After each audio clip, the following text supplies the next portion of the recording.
Hello viewers, Assalamu alaikum. This is me Amrin Rahman, practitioners lawyer of Dhaka, জজ code. হ্যাঁ viewers, আমি আজকে আপনাদের সাথে আলোচনা করব দ্য লিমিটেশন অ্যাক্ট 1908, তামাদি আইন 1908। এই তামাদি আইন 1908 কি সকল ক্ষেত্রে প্রযোজ্য? না, তামাদি আইন 1908 যে ক্ষেত্রে প্রযোজ্য এবং যে ক্ষেত্রে প্রযোজ্য না, এই বিষয়টাই এখন বিস্তারিত আমি আপনাদের সাথে আলোচনা করব। তামাদি আইন 1908 মূল দেওয়ানি কার্যক্রমে, অর্থাৎ মূল দেওয়ানি মামলা, আপিল, রিভিউ এবং আবেদন ইত্যাদি ক্ষেত্রে এই তামাদি আইন 1908 প্রযোজ্য। কিন্তু ফৌজদারি কার্যক্রম অর্থাৎ ফৌজদারি মূল মামলার ক্ষেত্রে এই তামাদি আইন 1908 প্রযোজ্য না। কিন্তু ফৌজদারি কিছু বিশেষ কার্যক্রমে অর্থাৎ ফৌজদারি আপিল দায়েরের ক্ষেত্রে কিন্তু এই তামাদি আইন প্রযোজ্য। তামাদি আইন প্রতিকারকে বারিত করে কিন্তু অধিকারকে নয়। সো ভিউয়ার্স, এখন আমি এই তামাদি আইনের 3 ধারাটা বিস্তারিত আলোচনা করব।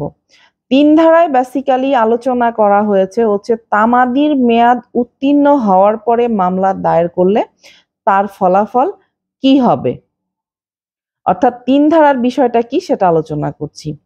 3 ধারায় বলা হয়েছে যে তামাদির মেয়াদ উত্তীর্ণ হয়ে যাবার পরে মামলা, আপিল, আবেদন ইত্যাদি দায়ের করা হলে বিবাদী পক্ষ যদি এই তামাদির কোনো প্রশ্ন উত্থাপন নাও করে, তারপরও কি হবে? তারপরও কিন্তু আদালত এই মামলা বা আবেদন বা আপিল এটা কি করবে? এটা খারিজ করে দিবে।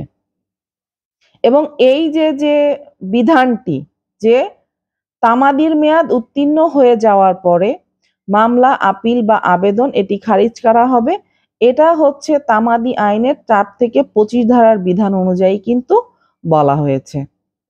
তো 3 ধারার যে বিধানটি, এই বিধানটি কিন্তু 3টি ক্ষেত্রে প্রযোজ্য হবে, সেটা হচ্ছে মূল মামলা, আপিল এবং আবেদন। এছাড়াও আমাদের একটা জিনিস কিন্তু জেনে রাখা দরকার, সেটা হচ্ছে এই যে মামলাটি, মানে এই যে মামলা, আবেদন বা আপিল এটা খারিজ করা হলো, এটা কিন্তু আদালতের জন্য কি? এটা আদালতের জন্য হচ্ছে ম্যান্ডেটরি, মানে বাধ্যতামূলক। অর্থাৎ আদালত চাইলে এটা খারিজ করবে বা চাইলে করবে না এমন না, এটা আইনের বিধান অনুযায়ী হচ্ছে আদালত এটা খারিজ করতে বাধ্য। এবং সেই ক্ষেত্রে বিবাদী পক্ষ কোনো তামাদির প্রশ্ন উত্থাপন করুক বা না করুক, এবং এই ক্ষেত্রে যদি বিশেষ কিছু না ঘটে, তাহলে সেক্ষেত্রে তামাদির মেয়াদ উত্তীর্ণ হয়ে যাওয়ার পরে মামলা দায়ের করলে বা আপিল দায়ের করলে বা আবেদন দায়ের করলে সেটি খারিজ হবে। তাহলে আমরা 3 ধারায় দেখলাম যে বিশেষ ক্ষেত্র ছাড়া 3 ধারায় কি বলেছে, যে তামাদির মেয়াদ শেষে আপিল, মামলা, আবেদন ইত্যাদি দায়ের করলে সেটা খারিজ হয়ে যাবে। সো ভিউয়ার্স, এখন আমি 4 ধারাটি আলোচনা করব। এই তামাদি আইনের 4 ধারাটি আলোচনা করব। 4 ধারাতে বলা হয়েছে যে নির্ধারিত তামাদির মেয়াদ যেদিন শেষ হবে সেদিন যদি আদালত বন্ধ থাকে সেক্ষেত্রে কি হবে। অর্থাৎ যেমন তামাদিতে কিছু কিছু মামলা, আপিল বা আবেদনের জন্য কিন্তু নির্ধারিত কিছু তামাদির মেয়াদ দেয়া হয়েছে, মেয়াদ উল্লেখ করা হয়েছে। কোনো কারণে যদি আপনি ওই নির্ধারিত মেয়াদের ভিতরে মামলাটি বা আপিলটি বা আবেদনটি করলেন না, এবং দেখা গেল যে আপনি সর্বশেষ, মানে যেদিন আপনি হয়তো এই মামলাটি, আপিল বা আবেদনটি দায়ের করতে চাচ্ছেন, সেদিনই হচ্ছে আপনার তামাদির শেষ দিন, কিন্তু যে কোনো কারণবশত সেদিন কি হলো, আদালত বন্ধ। যেমন হতে পারে সেদিন পড়তে পারে 16ই ডিসেম্বর, যে কারণে সরকারি ছুটি পড়তে পারে, বা 25শে ডিসেম্বর বড়দিন পড়ে গেল, সেক্ষেত্রে কি হলো, সরকারিভাবে বন্ধ পড়ে গেল।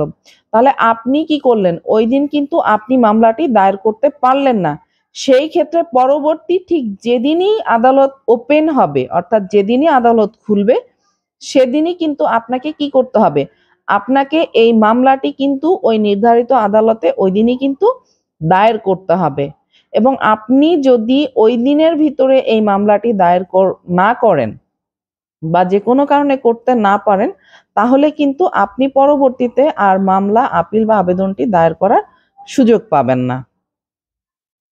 এবং এই ক্ষেত্রে অনেক সময় এমনও হয় যে এই দেওয়ানি মামলার ক্ষেত্রে কিন্তু অনেক সময় কি হয় যে আদালত খোলা আছে কিন্তু বিচারক ছুটিতে আছে, কিন্তু বিচারক যদি ছুটিতেও থাকেন তারপরেও কিন্তু আপনি কি করতে পারবেন, আপনি এই দেওয়ানি মামলাটি কিন্তু দায়ের করতে পারবেন।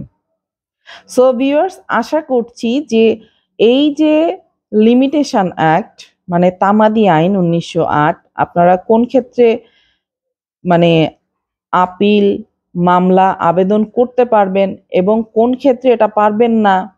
তাছাড়া নির্ধারিত তামাদির মেয়াদ শেষে যখন কোনো মামলা, আপিল বা আবেদনপত্র দায়ের হয় তার ফলাফল কি হবে, এবং 4 ধারাতে অর্থাৎ যেদিন উত্তীর্ণ হয়ে যাচ্ছে আপনার তামাদির মেয়াদ সেদিন যদি আদালত বন্ধ থাকে সেক্ষেত্রেও তার জন্য কি প্রতিকার আছে, পরবর্তী কোন দিন ওই ব্যক্তি মামলাটি দায়ের করতে পারবেন, আপনারা খুব ভালোভাবে বিষয়টা বুঝতে পেরেছেন।